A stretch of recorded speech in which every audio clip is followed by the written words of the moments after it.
आज Doubtnut app download करें। Doubtnut पर अपने सभी गणित, रसायन विज्ञान, भौतिक विज्ञान और जीव विज्ञान के डाउट्स का करो सफाया। बस प्रश्न की फोटो खींचो, एक ही प्रश्न को क्रॉप करो और तुरंत वीडियो सोल्यूशन पाओ। अभी डाउनलोड करें। नमस्कार दोस्तों, हमसे पूछा गया है सूर्य के अभ्यंतर में 1 केजी हाइड्रोजन के संलयन के समय विमुक्त ऊर्जा का हमें परिकलन करना है यहाँ पर। तो देखो, सूर्य के पर जो ऊर्जा का स्रोत होता है, सूर्य पर ऊर्जा का स्रोत होता है, वो क्या होता है? वो होता है संलयन अभिक्रिया। कौन सी? नाभिकीय संलयन अभिक्रिया। और जो संलयन अभिक्रिया होती है उसमें क्या होता है कि सूर्य पर प्रचुर मात्रा में क्या होता है, हाइड्रोजन उपस्थित है। और हाइड्रोजन मिल के क्या बनाते हैं?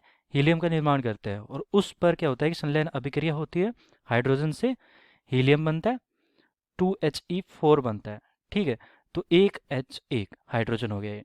तो हाइड्रोजन से हीलियम बनता है, ये होती है हमारी संलयन अभिक्रिया के अंतर्गत होती है। और इसके साथ यहाँ पर न्यूट्रॉन का निर्माण भी होता है। तो यहाँ पर न्यूट्रॉन हमारा क्या होता है?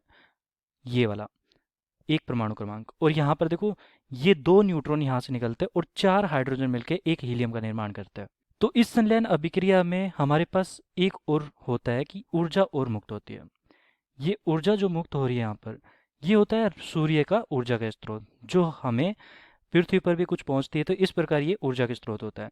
देखो, यहाँ पर एक अभिक्रिया बन रही है, किस प्रकार के 4 हाइड्रोजन आपस में मिलके एक हीलियम का निर्माण कर रहे हैं और 2 न्यूट्रॉन का निर्माण कर रहे हैं।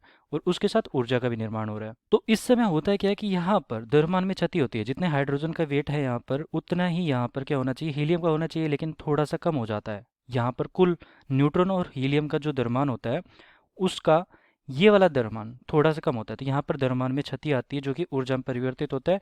और यहाँ पर जो ऊर्जा विमुक्त होती है, जो निकलती है 26.7 मेगा इलेक्ट्रॉन वोल्ट, 4 हाइड्रोजन आपस में मिलके इतनी ऊर्जा बनाते हैं। तो ये ऊर्जा निकल रही है 4 हाइड्रोजन से। अब देखो, 4 हाइड्रोजन मिल रही है, लेकिन हमें तो 1 केजी हाइड्रोजन से चाहिए। तो 1 केजी हाइड्रोजन का मतलब कितना हो गया? 1 केजी हाइड्रोजन का मतलब हो गया यहाँ पर 1000 ग्राम। 1000 ग्राम। और 1000 ग्राम का मतलब यहाँ पर क्या हो गया कि 1000 ग्राम मतलब कि 1000 मोल हो गया। मतलब कि 1 ग्राम मतलब कि 1 मोल। क्योंकि हाइड्रोजन का परमाणु क्रमांक जो मोलर द्रव्यमान होता है वो एक ही होता है। तो 1000 ग्राम मतलब 1000 मोल यहाँ पर लिख सकता हूँ मैं। ठीक है। और जब 1000 मोल है यहाँ पर, इसका मतलब क्या हुआ कि 1000 मोल मतलब कि अगर 1 ग्राम अणु की बात करूँ मैं, तो 1 ग्राम अणु कितने होते हैं? अवगाद्रो नंबर के बराबर N0। अवगाद्रो नंबर लिख दिया मैंने यहाँ पर।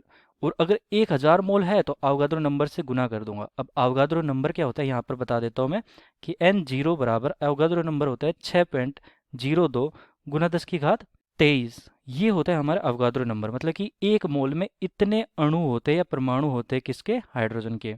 या फिर कोई भी परमाणु हो, कोई भी अणु हो, उसके मोल लेते हैं तो इतने यहाँ पर 6.02 गुना 10 की घात 23 उसमें कण उपस्थित होते हैं, एक तरह से तत्व उपस्थित होते हैं उसके। तो यहाँ पर 1 मोल हो गया यहाँ पर, और इतने अणु हो गए। तो यहाँ पर मैं क्या लिख सकता हूँ? N0 का मतलब यहाँ पर अवगाद्रो नंबर 6.02 गुना 10 की घात 23, और ये 1000 हो गया। तो यहाँ पर ये भी लिख देता हूँ कि अवगाद्रो नंबर की बात कर रहा हूँ मैं। ठीक है, अवगाद्रो नंबर ये N0 से प्रदर्शित करते हैं हम यहाँ पर। अब हमें पता है कि 4 हाइड्रोजन से इतनी ऊर्जा विमुक्त हो रही है। तो एक हाइड्रोजन से कितनी ऊर्जा विमुक्त होगी यहाँ पर? ये होगी 26.7/4। और अगर इतने अणु है हमारे पास, तो कितनी ऊर्जा विमुक्त होगी? तो 26.7/4 से इसको गुना कर दूंगा, तो कुल ऊर्जा यहाँ पर, जो कि हमें उत्तर चाहिए यहाँ पर, कि कुल ऊर्जा कितनी विमुक्त होगी यहाँ पर 1 किलो हाइड्रोजन से। तो 6.02 गुना 10 की घात 23, और 1000 कितना ग्राम, और यहाँ पर 26.7/4। 26.7/4। तो यहाँ पर ये वाला हल करेंगे अब। तो इसका ये देखो, ये 10 की घात 23 है, ये 10 की घात 3 है। तो ये कुल कितना हो गया? 10 की घात 26। 10 की घात 26।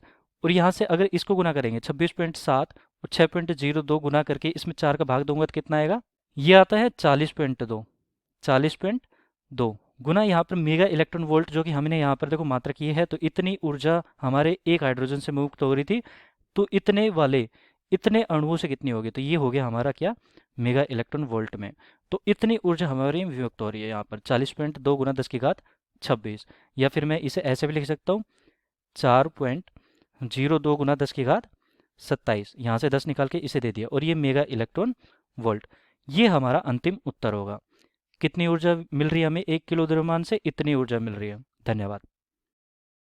कक्षा 6वीं से 12वीं से लेकर नीट, IIT, JEE वो एडवांस के लेवल तक 1 करोड़ से ज्यादा छात्रों का भरोसा।